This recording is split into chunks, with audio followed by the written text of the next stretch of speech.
একটু এলোঝেলোভাবে বসলাম, ঠিকঠাক করে চুলটা আঁচড়াতে পারিনি, সময় পাইনি, সত্যি কথা বলতে সময় পাইনি। আর এখন এই ভিডিওটা না করলে পরে আমার ভিডিওটা করা হবে না, আজকে আর তোমাদের কোনো ভিডিও দেওয়া হবে না।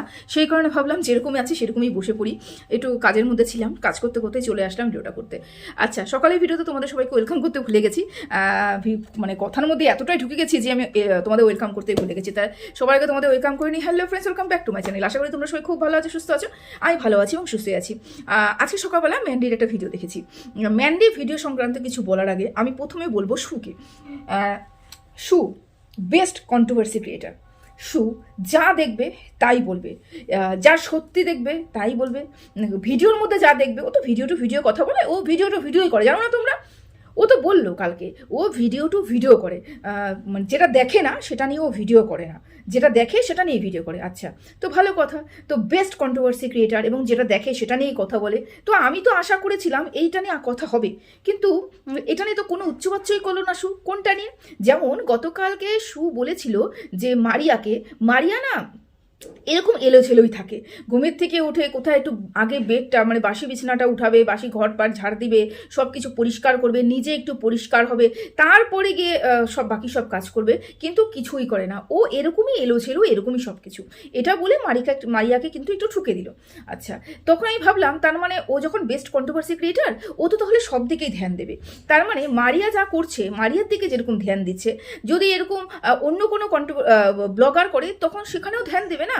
কিন্তু আমি অপেক্ষা করতে করতেই আমার দিন কাভার হয়ে গেল। একটা মানে ভিডিও তো নেমেছে, কিন্তু ভিডিওর মধ্যে এটা উচ্চারণ হলো না যে প্রতিনিয়ত প্রতি মুহূর্তে আমাদের ম্যান্ডি রানী বাসি কাপড়, ঘুমের থেকে উঠে বাসি কাপড় ছাড়ছে না, বাসি কাপড় না ছেড়ে, জামা কাপড় না ছেড়েই ওই অবস্থাতে ভাতের হাঁড়ি ধরে ভাত বসাচ্ছে। আমি অবাক হয়ে যাচ্ছি। অথচ আমাদের বেস্ট কন্ট্রোভার্সি ক্রিয়েটার যে একটা হাগু দেখলে পরে, বলতে কিছু মনে করো না, যদি তোমাদের শুনতে খারাপ লাগে কিছু মনে করো না, যে পটি দেখলে পরে, সেই পটির কালার দেখলে পরে আমাদের যে কন্ট্রোভার্সি ক্রিয়েটার বলে দেয় যে ও কী দিয়ে খেয়েছে, সেই কন্ট্রোভার্সি ক্রিয়েটার ম্যান্ডির কিছুই দেখতে পাচ্ছে না, ম্যান্ডির কিছুই দেখতে পাচ্ছে না। মারু এলোচেলো করে কেন বসলো সেটা নিয়েও প্রশ্ন তুলতে পারছে। অথচ ম্যান্ডি যে দিনের পর দিন বাসি চাদর মানে বাসি নাইটি পরে ভাতের হাঁড়ি বসাচ্ছে, ভাত বসাচ্ছে, ইভেন রান্নাঘরে পর্যন্ত ঢুকে যাচ্ছে, সেটা কিন্তু আমাদের সুরানি দেখতে পাচ্ছে না। বুঝতে পেরেছো? তো এই কারণের জন্যই ওকে দালাল বলা হয়েছে। আচ্ছা, এবার না আরও একটা কথা, সেটা ও না মানে ও যে দোগলা সেটা আমি বলতে চাইনি। বিশ্বাস করো, আমি বলতেই চাইনি যে ও দোগলা। আমার মুখ থেকে দোগলামি কথা, এই ধরনের কথাগুলো খুব কম বেরোয়, কিন্তু দেখো হাতে নাতে প্রমাণ পেয়ে গেলাম। গতকালকে ভিডিওতে বলছিল যে তুই খেতে গেলে কিভাবে, তুই কেস করতে পারলি না, তুই কেস কেন করছিস না, কেন স্টেপ নিচ্ছিস না, তুই কিভাবে ঘুরে বেড়াচ্ছিস, কিভাবে চা খাচ্ছিস, ঘুরে বেড়াচ্ছিস, আমার তো কার আগে গজ গজ গজ গজ গজ গজ করছে। এই কথাটা বললো না? ও মা, আজকে ওয়াইটি দাদা ভাই চ্যানেল থেকে দেখলাম, ও আবার বলেছিল, দেখো আমরা তো সেই সময়কার সব ভিডিও দেখেছি, এবং দেখো আমাদের মেমোরি কি, যখন একটা ইনপুট হচ্ছে তো একটা আউট হচ্ছে, এরকমই তো হচ্ছে, মানে একটা ঢুকছে তো একটা বেরোচ্ছে, এরকম করে হচ্ছে। সব কিছু তো ধরে রাখার মতন ক্ষমতা আমাদের মেমোরিতে নেই, তো সেটা বেরিয়ে গেছে মাথার থেকে। আবার সে তাজা করে দিল আমাদের ওয়াইটি দাদা ভাই ভিডিওতে যখন দেখলাম, সেখানে কি বলা হচ্ছে যে কেস, ম্যান্ডি যখন কেস করেছিল ওর উপরে, তোর সর্বনাশ হবে, তুই সর্বনাশ দেখতে পাবি, তোর জীবনে তোর সর্বনাশ তুই দেখতে পাবি। কেস করা আমাদের উপরে, কেস করা, আমরা যারা কেসে বিশ্বাস করি না। ওমা, কি দোগলা রে, এ তো খেয়ে দিয়ে মুখ মুছে নেয়। আমি বলছি কি, কথা কোন দিক দিয়ে বলো, এদিক দিয়েই বলো তো নাকি কোন দিক দিয়ে বলো, বুঝতে পারছি না আওয়াজটা কোন দিক দিয়ে বেরোয়। সেই সময় বলেছে তোমরা যারা কেসে বিশ্বাসী নয়, মানে যারা আইনি পথে হাঁটতে বিশ্বাসী নয়, যারা গৃহবধূরা এখানে ভিডিও করতে আসে, তারা কি কেস করতে দৌড়াবে? তারা কি থানা দৌড়াবে? তারা কোর্ট দৌড়াবে না তো? তাহলে আমরা কেসে বিশ্বাসী নই। ওই মানুষটা কালকে বলছে কি কেস করতে পারলি না, একই মানুষকে প্রথমে কেস করেছিল বলে অভিশাপ দিল, মানে ওকে কেস করেছিল বলে অভিশাপ দিল, তোর সর্বনাশ হয়ে যাবে, তোর সব শেষ হয়ে যাবে। আবার এই মানুষটাকে সে সাজেশন দিচ্ছে যা কেস করে আয়। কার নামে কেস করে আয়? আমাদের ওয়াইটি সঞ্জয় নামে কেস করে আয়। মানে আমি ভাবি কি যে না, আমি অবাক হই না। সোনালি দি ভাই এখনই বলবে তুমি এখনো অবাক হও, ওয়াইটিতে দেখতে দেখতে অভ্যাস হয় নাই, এখনো অবাক হও না? সত্যি আমি আর এখনো অবাক হচ্ছি না, আমার এখন হাসি পাচ্ছে। সত্যি মানুষ কত রকমের হতে পারে, এ তো গিরগিটির মতন রং পাল্টায় গো। আমার যা স্টেটমেন্ট থাকবে একই থাকবে, কোনো ক্ষেত্রেই পরিবর্তন হবে না। শত্রুর ক্ষেত্রে আলাদা, আমার ক্ষেত্রে আলাদা, তা হয় নাকি? একই থাকবে না, না, এ তো পুরো পরিবর্তন, রং বদলাচ্ছে, যখন যে আসে তখন সেই ক্ষেত্রে রং বদলাচ্ছে। বাই দ্য ওয়ে, ওকে এখন ছাড়লাম, এখন আসি ম্যান্ডিকে নিয়ে কিছু কথা। আমাদের ম্যান্ডি আজকে সকালবেলা একটা ভিডিও করেছে, ভালো কথা, বাসি নাইটি পরেই রান্নাঘরে চলে গেছে, ভালো কথা। ম্যান্ডি হচ্ছে নিজের ঘুমটা নষ্ট করে অন্যের ঘুম ভাঙানোর চেষ্টা করছে, নিজের ঘুম নষ্ট করে অন্যের ঘুমটা মানে ভাঙানোর চেষ্টা করছে আর কি। অন্য কেউ ঘুমিয়ে আছে সেটা ভাঙানোর চেষ্টা করছে নিজের ঘুম নষ্ট করে, ভালো কথা। আচ্ছা, ও যেটা করছে, সত্যি কথা বলছি, ও যেটা করছে, পুরনো সব কবর দেওয়া জিনিসকে টেনে বের করছে, পুরনো কবর দেওয়ার জিনিসকে টেনে বের করছে, এবং সেখান থেকে যে গন্ধ উঠবে সেই গন্ধর দায়ভারটা কে নেবে? যখনই কোনো কন্ট্রোভার্সি ক্রিয়েটার আবার পুরনো সেই ব্যাপারগুলোকে নিয়ে আলোচনা করবে, তখন কি ম্যান্ডির ভীষণ ভালো লাগবে? তাহলে কত ভিডিও ও টেক ডাউন করাবে, কত ভিডিওকে ও বলবে আমি স্টেপ নেব, কত মানুষকে বলবে, কত কন্ট্রোভার্সি ক্রিয়েটারকে বলবে এটা করতে পারবে না, ওটা করতে পারবে না, ওটা করতে পারবে না, সবার বিরুদ্ধে স্টেপ নেব, কত স্ট্রাইক দেবে, কত কত কত। কারণ নোংরামিটাও তো এত ছোট ছিল না, নোংরামিটাও বিশাল বড় ছিল, তাই না? আচ্ছা, পুরনো খবরগুলোকে এরকম করে না বের করে নিয়ে আসাটাই বেটার ছিল। ওরাই কিন্তু বারংবার ভিডিওর মাধ্যমে করে, বারবার করে ভিডিও করে করে করে করে জানান দিয়ে দিয়ে দিয়ে দিয়ে পুরনো খবরটাকে কিন্তু খুঁজছে। দেখো, একটা জিনিস তো তোমাকে মানতেই হবে, তোমাদেরকেই মানতেই হবে, ম্যান্ডি এই যে 3 বছর আগেকার যে ঘটনাটা ঘটেছিল, সেইখানটায় ম্যান্ডি যখন আবার বাড়ি ফিরে চলে আসলো এবং যখন এই যে সুন্ডু মুন্ডু যখন এক হয়ে গেল, তখন কিন্তু প্রচুর ভালো কমেন্ট কিন্তু ওর কমেন্ট বক্সে পড়তো, প্রচুর ভালো কমেন্ট, প্রত্যেকটা মানুষ কিন্তু ভালোবাসা দিচ্ছিল। কিন্তু কবে থেকে ম্যান্ডির ভিউজ একদম পড়ে গেল? কবে থেকে ম্যান্ডির চ্যানেলে আবার সে নেগেটিভ কমেন্টে ঝড় বয়ে গেল বলো তো? জবের থেকে ম্যান্ডির ছোটদি ভাই ম্যান্ডির চ্যানেলে দেখা গেল, জবের থেকে যে ম্যান্ডির জীবনটাকে শেষ করার জন্য, স্যান্ডির জীবনটাকে শেষ করার জন্য মূল কাণ্ডারি সে যখন ওখানে গিয়ে গলায় গলায় পীড়িত করলো এবং সিনা গর্দানের মাংস খেয়ে আসলো, মটন খেয়ে আসলো, তো জবের থেকে দুজন ক্যামেরা শেয়ার করলো, তবে থেকে কিন্তু ম্যান্ডির চ্যানেলে কমেন্ট বক্সে কিন্তু নেগেটিভ কমেন্ট ভীষণ পড়লো এবং তার ইম্প্যাক্ট কিন্তু তার ভিউজের মধ্যেও পড়লো। ম্যান্ডির চ্যানেলে যেই পরিমাণে ভিউজ হতো, এখন কিন্তু সেই পরিমাণে ভিউজ হয় না। দেখো, গরিবের কথায় বাসি হলেও কাজে দেয়। আমি বহুদিন আগে বলেছি এবং বারংবার বলেছি, ম্যান্ডির সাথে সাক্ষাৎকারে শুয়ের লাভ হয়েছে, যেরকম কন্ট্রোভার্সি চ্যানেলে লাভ হয়েছে, কিন্তু ম্যান্ডির 4.5 লাখের চ্যানেল, সেখান থেকে যদি 10% বা 2% বা 5% লোক আসে, তাতেও কিন্তু শুয়ের চ্যানেলে সাবস্ক্রাইবার বেড়েছে এবং ভিউজ বেড়েছে। এটা যেরকম সত্যি, সেরকম ব্লগিং চ্যানেলেও কিন্তু ভিউজ বেড়েছে এবং সাবস্ক্রাইবার বেড়েছে। ম্যান্ডিরগুলো হয়ে গেল। বাকি থাকলেও শু যবে থেকে ম্যান্ডির চ্যানেলে তার মুখ দেখিয়েছে, তবে থেকে ম্যান্ডির চ্যানেলে ভিউজ ডাউন হয়েছে এবং ম্যান্ডির চ্যানেলে নেগেটিভ কমেন্টে ভর্তি হয়ে গেছে। এটা হচ্ছে নেগেটিভ মানুষ যখন কারোর জীবনে যায় তখন নেগেটিভই হয়, তাই তো? আমি কোনো মানুষকেই ছোট করতে চাই না, কিন্তু এটা কি বলতো, সবাই সবার কর্মফল ভোগ করছে। ও এতটাই নেগেটিভিটি ছড়িয়ে রেখেছে যে ওর এটাকে মানতেই হবে। যখন ও ম্যান্ডির কাছে যাচ্ছে, ম্যান্ডির কাছে ওইটা বলেওছে যে আমি যাওয়াতেই ম্যান্ডির উপরে এরকম প্রেশার ক্রিয়েট হয়েছে, আমরা কেউ সম্পর্ক নষ্ট করবো না, দেখি না কি হয়। প্রথমত কথা, ম্যান্ডির চ্যানেলটা, ম্যান্ডির জীবনটা, ম্যান্ডির মেয়ের ভবিষ্যৎটা এবং স্যান্ডির এই জিমে যাওয়া, বাদাম খাওয়া, সব কিছুই কিন্তু নির্ভর করছে ম্যান্ডির ভিডিওর উপরে। ম্যান্ডির যদি এই এক্সপেরিমেন্ট করে, দেখি না, বা জেদের বসতে আমি দিদির হাত ছাড়বো না, যা হবে তাই দেখা যাবে, তাহলে ম্যান্ডি তার সব কিছু খুয়াবে। দিদি আজ আছে কাল নেই, দিদি আছে তার কারণ ম্যান্ডির চ্যানেলে ভিউজ আছে, ম্যান্ডির একটা ফেস ভ্যালু আছে। দিদি তখনই ম্যান্ডিকে টুক করে সাইড করে বেরিয়ে যাবে যখন ম্যান্ডির চ্যানেলে ভিউজ ডাউন হয়ে যাবে এবং ম্যান্ডিকে সেই পরিমাণে মানুষ আর ভালোবাসা দেবে না, দিদি তখনই ওখান থেকে বেরিয়ে যাবে। এটা ম্যান্ডির বুঝতে একটু অসুবিধা হচ্ছে, আশা করি তোমাদেরকে আমি বোঝাতে পারলাম, তাই তো? ম্যান্ডি এই যে জেদ বসতে করছে না, এটা ম্যান্ডির চ্যানেলে ক্ষতি হচ্ছে, ভীষণ পরিমাণে ক্ষতি হচ্ছে। ম্যান্ডি যে বলে না, যে নিজের ভালো বুঝে না সেটা তাকে বোঝানোর দরকার নেই, জেদের বসতে সবকিছু করা চলে না। যেই মানুষগুলো দর্শক, সর্বপ্রথম হচ্ছে দর্শক আমাদের লক্ষ্মী, এবং দর্শক যা চাইবে আমাদেরকে তাই করতে হবে না। সব দর্শকই যে সমানভাবে ভালো চাইবে তা তো নয়, আমাদের বুঝে শুনে চলতে হবে কোন সংখ্যক মানুষ আমাকে ভালোবাসা দিচ্ছে এবং সেই সংখ্যক মানুষ কাকে নেগেটিভিটি দিয়ে ভর দিচ্ছে, মানে নেগেটিভ কমেন্ট করছে, কার বিরুদ্ধে কথা বলছে। আমার দর্শকের পালস আমাকে বুঝতে হবে। এবং ম্যান্ডি কিন্তু খুব ভালো মতন পালস বুঝতো, কিন্তু ইদানিং তার ছদ্দির সাথে মিশে মিশে এতই নেগেটিভ হয়ে গেছে যে ও ফটাং উত্তর দিতে শুরু করেছে। এবং ব্লগাররা যখনই এরকম উদ্ধত্তপনা দেখায়, সেই ব্লগারদের কিন্তু দর্শকরা ছেড়ে চলে যায় এবং সেই ব্লগার যখন মাটিতে মুখ থুবড়ে পড়বে আর কিন্তু উঠে আসতে পারবে না, আর উঠে আসতে পারবে না। বাদ দিলাম এই কথাটা। ম্যান্ডির আসল কথায় আসি। ম্যান্ডি বলেছে আমি পারমিশন ছাড়া কিচ্ছু করি না। আমি এই কথাটা শুনে আমি ভেবেছি কি একবার মানে জলের মধ্যে ডুবে মরি, মানে 1 হাঁটু জলের মধ্যে আমি ডুবে মরি, অন্য কিছু ভেবো না, অন্য কিছু দেখাইনি। তো 1 হাঁটু জলের মধ্যে ডুবে মরি এটা ভেবেছি। মানে কি যে করতে ইচ্ছা করছিল এই কথাটা শোনার পরে, মানে কচু গাছে কি ফাঁসি দেওয়া যায়, এরকম হতে হয়। তো ওরকম অবস্থা হয়েছে। ম্যান্ডি যা করে পারমিশন নিয়ে করে, তার মানে এতদিন যা করেছে সব সুন্ডুর পারমিশনে করেছে।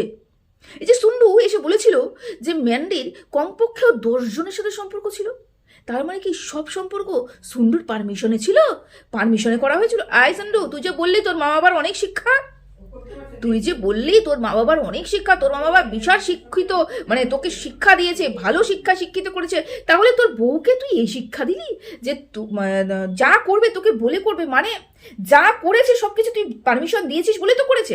এই যে যতবার কয়বার ভেঙে গেছে, কয়বার জানে পালিয়ে গেছে, আমরা তো তুই তো নিজে বলেছিল 2-3 বার মনে পালিয়ে গেছে, 2-3 বার পালিয়ে গেছে, চোখের সামনে দিয়ে পালিয়ে গেছে, সেটা তোর পারমিশন নিয়ে করেছে, তাই না? আচ্ছা, তারপরে ওই যে কাকে যেন মামা পাতিয়েছিল, তারপরে কোন কি বান্ধবীর মামার সাথে মনে হয়, বান্ধবীর বয়ফ্রেন্ডের সাথে, এরকম যে তুই তো হাতে গুনিয়েছে। দেখো অনেকদিন আগে বলেছিস তো, 3 বছর আগে বলেছিলি, সেগুলো আবার ঘাটতে হবে আমাকে, সেই জন্য ঘাটলাম না, যতটুকু মনে আছে আর কি। তুই তো এরকম করে বলেছিলিস, তাহলে এগুলো কি সবই তোর পারমিশন নিয়ে করা? ও মা, এতদিন তো জানতাম যে ওর চরিত্রের দোষ আছে, তোরও এই সমস্যাটা রয়েছে, মানে বউকে ভিড়িয়ে দেওয়া এই সমস্যাটা রয়েছে। আচ্ছা, না এই যে ম্যান্ডি বললো তো, আমি আবার ওর পারমিশন ছাড়া কিছুই করতে পারি না, যা করি ওর পারমিশন নিয়ে করি। দেখো আমাকে পারমিশনই দেয় না, যে যা ইচ্ছে তাই বলো, যা ইচ্ছে তাই করো, এই পারমিশনটাই দেয় না। সেই জন্য বললাম, মানে এই যে বিগত 3 বছর ধরে যে কাজগুলো করেছে সবটাই তোর পারমিশনে করেছে, তাহলে ওই জন্যই তো এখন না 2-এ 2-এ 4 মিললো।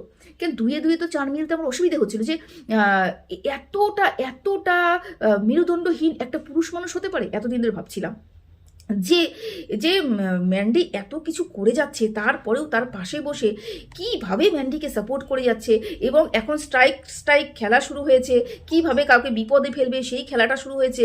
একটা পুরুষ মানুষ সেই কুকর্ম ঢাকতে এত কিছু করতে পারে, এত কিছু করতে পারে।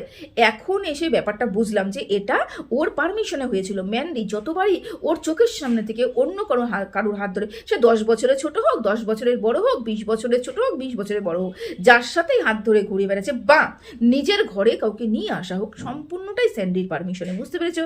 এখন তো আমাদের ক্লিয়ার করতে কিছু বাকি নেই, তোমরা আশা করি সব কিছুই বুঝে গেছো। আচ্ছা, এবার বললো আমার বাবা মার প্রচুর শিক্ষা রয়েছে, জানি এটা কাউকে ঠুকে বলা হয়েছে, তবে বলি কি এই কথাটা বলে বাবা মাকে অসম্মান করো না। এমনিতেই তোমার বউ তোমার বাবা মার এতটুকু মান সম্মান রাখেনি, এতটুকু মান সম্মান রাখেনি, সম্পূর্ণটা উলঙ্গ নগ্ন করে দিচ্ছে তার দালালকে দ্বারা, এবং সেই দালালকে নিয়ে কোলে করে নিয়ে ঘুরছে, আদরে দিদিভাই বলে ঘুরছে। তা বলে কি এই শিক্ষা যদি হয়ে থাকে, আমি বলবো কি তোমাকে যে শিক্ষাটা দিয়েছে এটা যদি সত্যি সত্যি বাবা মার সুশিক্ষা হয়ে থাকে, আমি বলবো কি এই জীবনে এরকম সুশিক্ষা আশা করি কোনো বাবা মা কাউকে দেবে না।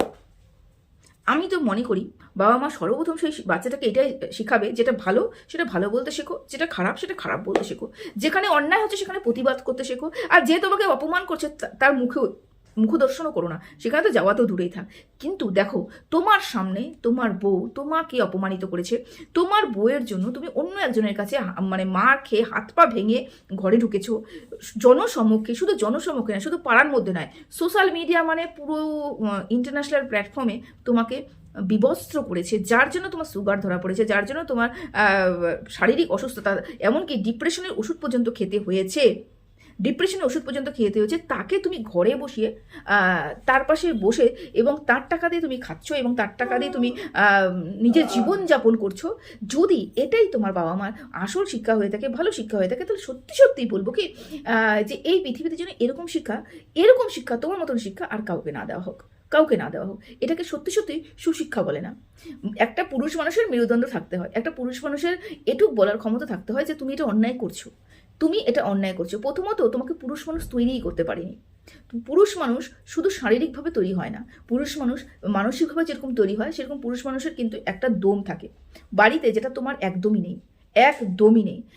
কারণ যদি সেই দমটা তোমার থাকতো, তাহলে যে তোমার পুরো পরিবারকে, যে তোমার বোনকে, বোন জামাইকে, মেয়েকে অপমান অপদস্থ করছে শুধুমাত্র বউয়ের কারণে, বউয়ের মুখের দিকে তাকিয়ে যেই বউ তোমার বাবা মা তোমাকে সমস্ত সবাইকে একেবারে শেষ করে ফেলেছে, সেই বউয়ের কথা শুনে তাকে তুমি গলায় গলায় পীড়িত করতে পারতে না, বাড়িতে ডেকে এনে এরকম করে চব্বচস্য কবজি ডুবিয়ে খেতে দিতে না, তার সাথে তুমি মন্দারমণি ঘুরতে যেতে পারতে না। যদি সত্যি সত্যি তুমি এটা পুরুষ হতে, যদি সত্যি সত্যি তোমার বাবা মা শিক্ষা হতো, এটাই তো তোমার বাবা মা শিক্ষা দিয়েছে, তাই না? যদি সত্যি বললাম না, এরকম শিক্ষা হলে আমার দরকার নেই যে পৃথিবীতে এরকম শিক্ষায় আর কেউ শিক্ষিত হোক। কাউকে অপমান করতে চাই না, অপদস্থ করতে চাই না, কিন্তু তোমরা কাজকর্ম এমন করছো যে এইগুলো কথা অতীব ভদ্র ভাষায়, আমি বলে গেলাম অতীব ভদ্র ভাষায়, বুঝতে পেরেছো? সত্যি সত্যি যে পুরুষ তৈরি করতে হবে, বা মানে মোট কথা পুরুষ মানে কি, যার ইনকাম ক্ষমতা থাকবে, যে অলস নয়। যখনই কোনো পুরুষ অলস হয়ে যাবে, যার পকেটে টাকা থাকবে না, যে ইনকাম করার মতন ক্ষমতা রাখবে না, তখনই কিন্তু সেই পুরুষ মানুষ কিন্তু ওই তোমার মতন, তোমার কপালে যে জুটেছে ওই মুন্ডু, তার মতন ছুরি চালানো একটা বউ জুটবে, এবং তার কথাতে উঠতে হবে এবং বসতে হবে, এবং সে যত অন্যায় করবে সেটাকে তোমাকে মাথায় করে নিয়ে নাচতে হবে, যেটা তুমি এখন আপাতত করছো। তোমার চালচলন দেখলে সত্যি অবাক হয়ে যাচ্ছি। সবাই তোমাকে বলছে না তোমার মতন ভদ্র নেই, তোমার মতন ভদ্র নেই, তারা জানতেও পারেনি, তারা বুঝতেও পারছে না ভদ্র এটাকে বলছে না। ভদ্র আলাদা একটা ব্যাপার, এবং ভেড়া একটা আলাদা বিষয়। ভদ্র এবং ভেড়ার মধ্যে খুব সূক্ষ্ম একটা লাইন রয়েছে। ভেড়া এটাকে বলে বউ যা বলবে তাই উঠবো তাই বসবো।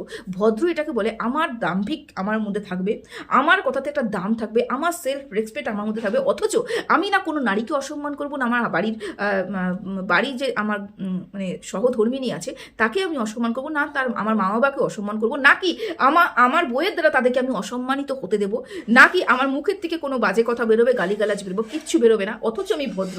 এটাকে বলে ভদ্র। ভদ্র ডেফিনেশনটা আলাদা, আর গাধার ডেফিনেশনটা আলাদা। এটাকে গাধা বলে, এটাকে মেরুদণ্ডহীন প্রাণী বলে, এটাকে ভদ্র বলে না। এই যে ভদ্র এবং গাধার মাঝখানে যে ছোট্ট সূক্ষ্ম লাইন, এরা সবাই হারিয়ে ফেলেছে। এটাকে তোমাকে ভদ্র বলছে।